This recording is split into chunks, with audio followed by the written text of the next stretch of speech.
ସୁରକ୍ଷାର ଗଡ଼ବାଡ଼ ଦେଇ ପ୍ରଭୁ ଆଜି ଦିନ ଦେଖିବାକୁ ଦେଇଥିବାର ଧନ୍ୟବାଦ। ସମସ୍ତ ତୁମ ଦୟାରୁ ତୁମର ଅନୁଗ୍ରହରୁ ବୋଲି ଆମେ ବିଶ୍ୱାସ କରୁ, କାରଣ ମଣ୍ଡଳୀ ପୁଣି ପରିବାର ତୁମ ନିକଟରେ ପ୍ରାର୍ଥନା କରିକି ଆସୁଅଛନ୍ତି। ସେ ପ୍ରାର୍ଥନା ଶ୍ରବଣ କରି ପ୍ରଭୁ ତୁମେ ସେମାନଙ୍କୁ ଆଶୀର୍ବାଦ କରି ଆଜି ତାର ଜନ୍ମଦିନକୁ ସ୍ମରଣ କରିବା ପାଇଁ, ତୁମର ସ୍ତୁତିବାଦ କରିବା ପାଇଁ ମଣ୍ଡଳୀ ସହିତ ସମସ୍ତେ ବସି ପ୍ରଭୁ ତୁମର ଧନ୍ୟବାଦ ଗୀତ ମାଧ୍ୟମରେ ବାଜା ମାଧ୍ୟମରେ ପ୍ରଦୀପକୁ ମଧ୍ୟ ପ୍ରଭୁ ତୁମେ ଆଶୀର୍ବାଦ କର। ତାର ଭବିଷ୍ୟତ ଜୀବନକୁ ତୁମର ଚଳ ଦେଉଛି ପ୍ରଭୁ। ତୁମେ ତାକୁ ତୁମର ଦୂତମାନଙ୍କ ଦ୍ୱାରା ପ୍ରଭୁ ତା ଚତୁର୍ଦିଗରେ ବେଷ୍ଟନ କରାଅ। ସେ ବାହାରେ ଯିବାରେ ଭିତରେ ଆସିବାରେ ତାକୁ ସୁରକ୍ଷା ଦିଅ। ଶତ୍ରୁ ଶୈତାନର ସମସ୍ତ ଫାନ୍ଦରୁ ତାକୁ ପ୍ରଭୁ ଉଦ୍ଧାର କର। ପ୍ରଭୁ ଜଣେ ଗଲେ ତେଣେ ସେ ଯେପରିକି ସୁରକ୍ଷିତ ହୋଇ ପ୍ରଭୁ ଶତ୍ରୁ ଶୈତାନର ଫାନ୍ଦରୁ ମୁକ୍ତ ପାଇ ସେ ଗମନାଗମନ କରିପାରିବ। ପ୍ରାର୍ଥନା ଶୀଳ ଜୀବନ କାଟିବ, ପ୍ରଭୁ ଭୟ ଜୀବନ କାଟିବ। ବାଇବେଲ ପଢ଼ିବାରେ, ଗୀତ ଗାଇବାରେ, ଉପାସନାରେ ସେ ପ୍ରଭୁ ଏକ ଆଦର୍ଶ ଆଉ ଯୁବକ ହୋଇପାରିବ। ଭବିଷ୍ୟତରେ ଆହୁରି ତୁମର ଆଶୀର୍ବାଦର ଆକର ହୋଇପାରିବ। ସେହିପରି ତାକୁ ଆଶୀର୍ବାଦ କର।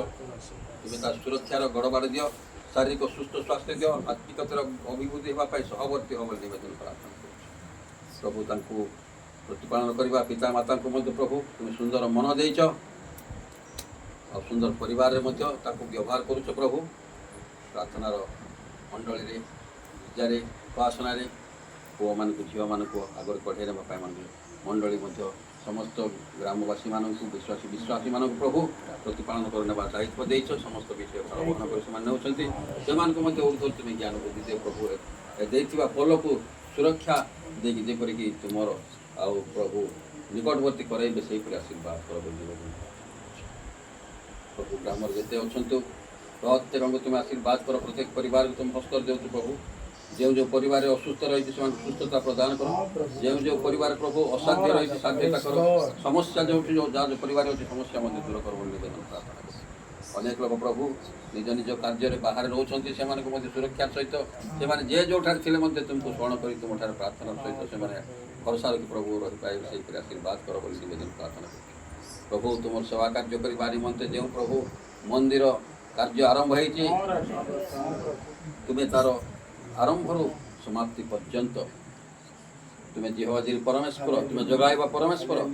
ସକଳ ବିଷୟ ଯୋଗାଇ ପ୍ରଭୁ ଯେପରିକି ମନ୍ଦିର ସମ୍ପୂର୍ଣ୍ଣ ହେଇ ସେ ମନ୍ଦିରରେ ତୁମର ସେବା ଆରାଧନା ଗୌରବ ପ୍ରଶଂସା କରିପାରିବେ ସେହିପରି ମଧ୍ୟ ଆଶୀର୍ବାଦ କରିବ। ମଣ୍ଡଳୀର କର୍ମକର୍ତ୍ତାମାନଙ୍କୁ, ବିଶ୍ୱାସୀମାନଙ୍କୁ, ପୁଣି ତୁମର ସେବକ ସେବିକା, ପାଳକ ପାଳିକାଙ୍କୁ ସମସ୍ତ ଭାର ବହନ କରିବା ପାଇଁ ତୁମ ହସ୍ତରେ ଦେଉଛୁ ପ୍ରଭୁ। ସେମାନଙ୍କୁ ଆଶୀର୍ବାଦ କର, ସାହସ ଦିଅ, ବଳ ଦିଅ, ପ୍ରେମର ସହିତ ପରସ୍ପର ମିଶି କାର୍ଯ୍ୟ କରିକି ତାହା ସମ୍ପୂର୍ଣ୍ଣ କରି ତୁମର ଗୌରବ କାରଣ ହେଇପାରେ ସେହିପରି ଆଶୀର୍ବାଦ କର। ପରିବାରକୁ ଦେଖି ଆଶୀର୍ବାଦ କର। ପୁନର୍ବାର ପ୍ରଦୀପକୁ, ଦୀପାକୁ, ପୁଣି ମମତାଙ୍କ ପରିବାରକୁ, ଏ ଗ୍ରାମର ସମସ୍ତଙ୍କୁ ତୁମର ଚଳଚଳ ଦେଉଛି ପ୍ରଭୁ।